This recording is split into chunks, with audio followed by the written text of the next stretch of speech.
This is Rich with another episode of BrokenBox TV. This time we're here with a Miami native and a Miami legend, Mr. Bobby Martinez, world-renowned saxophonist and jazz musician. Mr. Martinez, how are you tonight? Doing fine. Well, thank you for letting us interview you. We just wanted to ask you a few questions on Miami, the scene in Miami, and musicianship and music in general.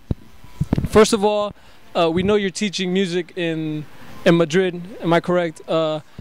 What do you feel that students in other countries that didn't invent jazz, like Spain, for instance, what do you think that they can bring to jazz music in general, and how do you feel it is to teach them?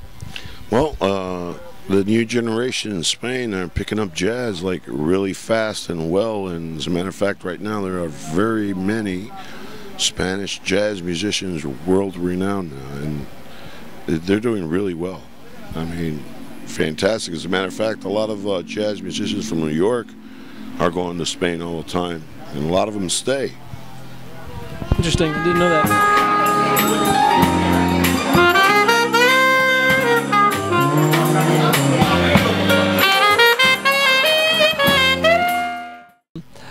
It feels like a lot of the time music like jazz and like blues and bebop, things like that, aren't given maybe the treatment that they deserve in the United States. Why do you think that is?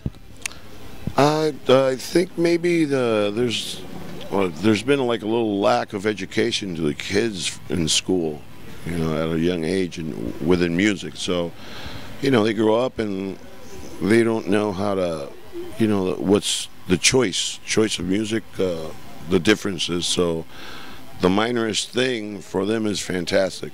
You know, they have no education in music, so their choice is not good, and the jazz music is just getting lost in the States because stuff like that is happening. It's part of education, you know, but it's not all that lost. It's just a new generation, they're not picking it up, I guess. You know, that's what's happening.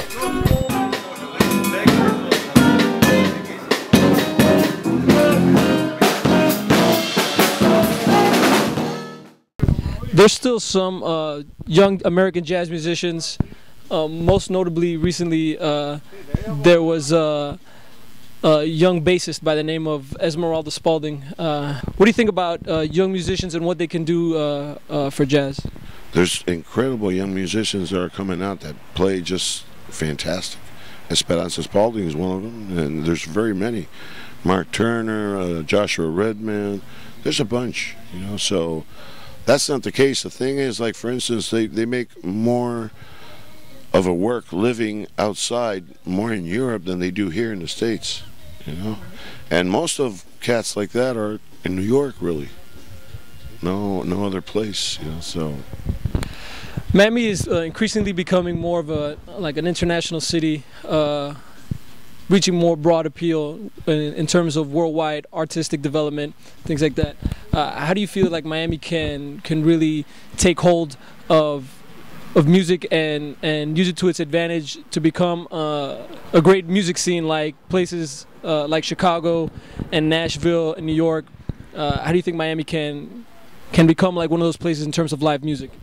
Well, I think Miami's got a good part of that already. It's just in a specific tropical Latin, you know, thing that's going on. You know, if we're talking about jazz, well, there's a little jazz in Miami, you know. But for live music, there's plenty of live music in Miami. It's just that another style of stuff, you know.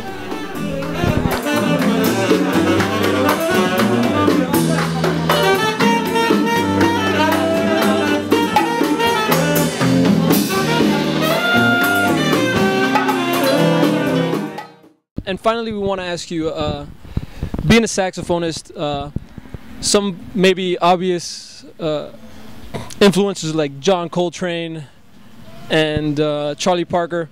What other influences do you have as a jazz musician that are maybe more recent and not as famous as maybe those names I mentioned?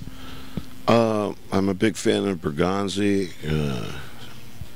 George Garzone, and Walt Westkoff. Those are like the three younger generation guys that I really follow. And the older cats, you know, everybody knows you don't follow Coltrane and you're a saxophone player, you're not doing well. And Charlie Parker's the same. You know, that's tradition, man. Yeah. Great. And where can the people go to find some things that you've been working on or things that you've worked on in the past if they want to do a little bit more research on a great Miami musician such as yourself, Mr. Martinez?